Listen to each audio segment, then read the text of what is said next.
Welcome to Thrive and Serve, where we explore how thriving as our most authentic self powerfully amplifies our impact. And today, we're diving in to the topic of failure. Oh no, that horrible thing that you failed. You are a failure. We're diving into the topic of that today. Let's take a deep breath. And let's begin. Napoleon Hill said, every adversity, every failure, every heartache carries with it the seed of an equivalent or greater benefit. Think about that. Failure is the seed of success. And I've got a list of quotes I'm going to share with you here that just lift me up in that feeling that we all have around failure and the fear of failure. Let me take you back to 2013. I had built a multiple 7-figure revenue business online, and it was flying high up until 2011, 2012, right? Multiple millions in revenue, 30 staff, lots of great success. 2013, that business went bust. I failed. I lost everything I owned materially in the world, and I failed. And I tell you, for 2 years, I reeled in that failure, and I was unable to own it. It was too painful. It was too hard for me to own the failure and to see it as what Napoleon Hill talks about, the seed of an equal or greater benefit.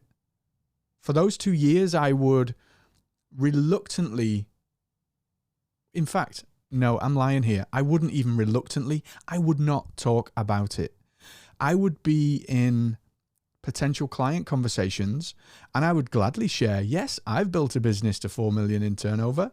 Yes, I've done this online. Yes, we used to have a big warehouse and 30 staff, but I would not talk about the demise and the death of that business because it made me feel like a total failure and a total fraud.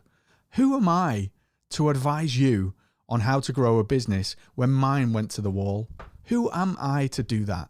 And that voice, that critic, plays in my head. It still plays in my head to this very day. Who do you think you are, Colin? Who do you think you are? It plays in all of our heads all the time. Without fail, every day, every single day. And the idea of failure in itself, it can be such a crippling thing to entrepreneurs like us. Not just the failure, but then when we experience failure, and let's face it, we all experience failure. From being babies, we start crawling, we stand up and we start to walk. We don't run. We fall flat on our face. We fail at walking. And we learn how to walk by keep getting up, keep walking, keep falling, keep getting up, keep going, keep going, keep going. All of a sudden, we're walking. Whew, how cool, right? But we focus on, now we can walk. We don't focus on, I fell flat on my face 500 times in doing that. We're not consciously aware, right? But you see it all the time. So then we wouldn't reprimand or berate a young baby, a child, a toddler for falling on their face when they're learning to walk. So why do we do that to ourselves in business? Why do we critique ourselves in the harshest way possible? You lost that client. You've not got enough money. This business has failed. You are a failure. We are our own worst critic every single time. And I think it's time that we reframed our relationship with failure. Let me tell you the extension of that story from my business failing in 2013. I did lots of things. Long story, not enough time in this podcast. I had 3 jobs to put food on the table, doing all kinds of stuff. A couple of years down the line, I was mentoring for the Business Growth Hub, a mentoring organization in Europe. And I was speaking to my mentor in a coffee conversation that we were having in Manchester. And for the first time, she asked me, tell me about your backstory, Colin. And I kind of froze, right? I froze. And I really love this lady. And I just opened up. I just shared. I was like, for the first time, I shared the pain that I felt when my business failed. I shared the loss. It was like grief. It was like losing a person.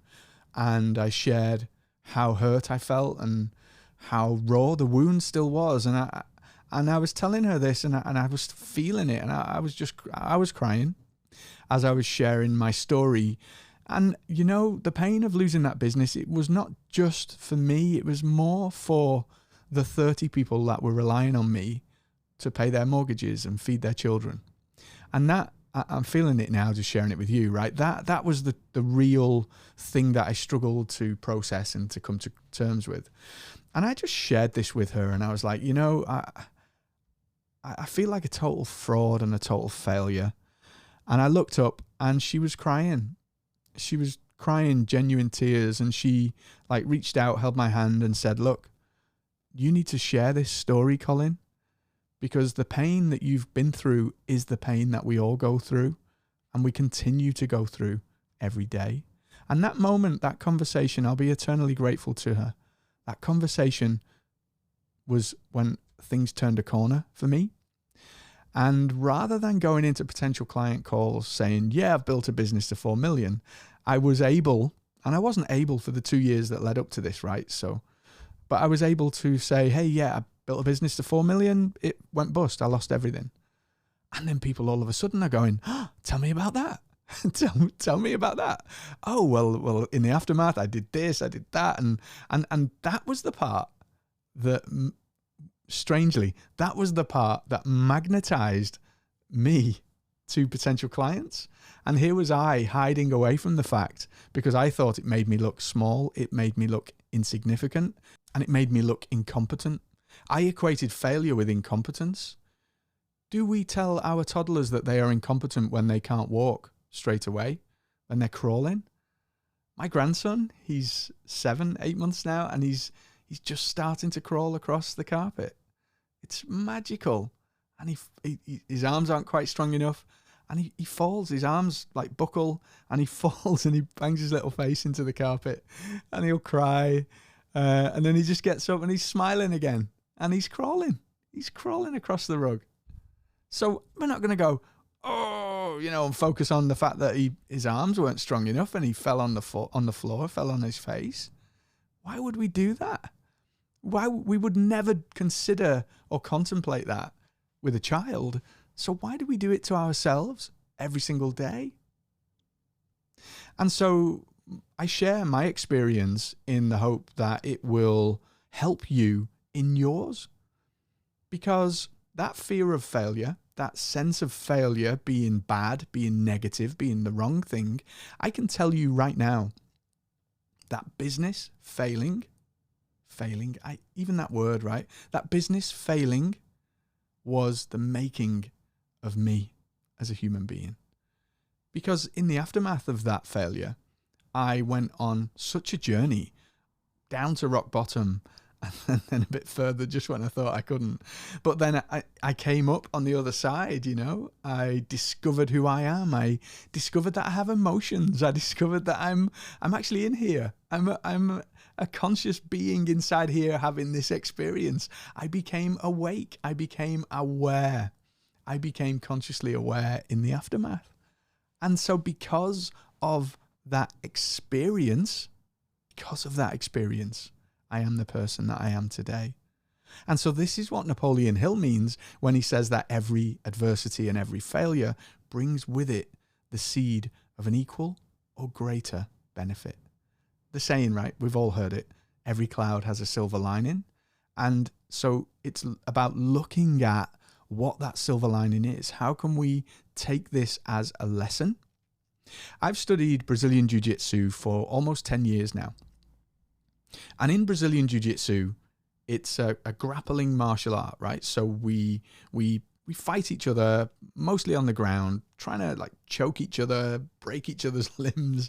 It's really good fun. My wife calls it man cuddling. So in my man cuddling sessions in BJJ, often you feel like you're going to die. Literally, you feel like you're going to die. And you have to, in that moment, not panic and cope. Okay, I'm being choked out. Okay, here we go. Right, let's put a block in. Let's defend. Let's make forward progress from where we're at right now. If you panic, it's game over. It's game over. It really is. And my professor, one of the wisest souls I've ever come across, he says that when students compete in tournaments, we never fail. We never lose. We either win or we learn. And I think that is such profound wisdom for all of us in the game of business. You never fail, you learn. That business, so here's the relabeling, right? That business of mine didn't fail. I learned to be a better human because that business went bust. I learned to be a better human being, a better coach, a better father, better husband, better advisor to people because of that experience. And so as these experiences are happening to you, they are happening for you. They are happening so that you too can be better. You too can become a better human, which, let's face it, is the goal of all of us. We come to this planet for a short time to live, to learn, and to evolve and grow. And that is what the experience of things not going according to plan brings into our consciousness. This opportunity for us to grow, to learn, to develop, to evolve, to be better. And everything is there for that very reason. Good, bad, ugly. They're just labels that we put on things. They're just labels. I love how Michael Singer talks about rattlesnakes and butterflies. So we see a butterfly and we're like, oh, a butterfly, and we feel light, we feel joyous, we feel happy. And we see a rattlesnake and we're like, oh, a rattlesnake, oh no, oh no, oh no. And we feel tight and we feel tense and we feel scared. Those feelings, those reactions to those two things are ours. They are the baggage that we bring to the butterfly, the rattlesnake. They are nothing more than a butterfly and a rattlesnake. The reaction, the feeling is ours. The response is ours. And again, Viktor Frankl says that in the moment between stimulus and response, we have a choice. And in that choice lies our growth and our freedom. Our growth and our freedom. So the label that we put on a failure is where our growth and our freedom lies. So let's follow this logic through, right? Stay with me. Let's follow this logic through. If we don't fail, how on earth can we grow? How on earth can we expand? If I'm not getting choked out in BJJ, how on earth can I learn how to defend? How on earth? If I'm not failing in a business, how on earth can I learn how to succeed? And so with this reframing, we're able to look now at the experiences that we have. And in that moment between stimulus and response, choose the way that we label. Okay, this hasn't worked how I expected it. Great. Not, oh no, great. What can I learn? How can I take this and improve? How can we make things better now? How can we cleverly work this to our advantage? Henry Ford said failure is only the opportunity to more intelligently begin again. More intelligently. And he's speaking about learning from that mistake or that error or that thing that didn't go as according to plan. And even those words, when we say those words, they bring negativity with them because of the way that we're conditioned, because of all of the learnings that we've had, the societal learnings and the attachment of the energy around those words. So let's begin to reframe the way that we label failure. Let's begin to look at the seed of an equivalent or greater success, as Napoleon Hill invites us. Thank you for joining me today on Thrive and Serve. I'm Colin Scotland. If you've enjoyed this podcast, please rate, subscribe, and most importantly, share it with someone who needs to hear it. Remember, thriving in service of others lights our path and the path of those around us. So go, let your unique light shine in the world and make the difference only you can.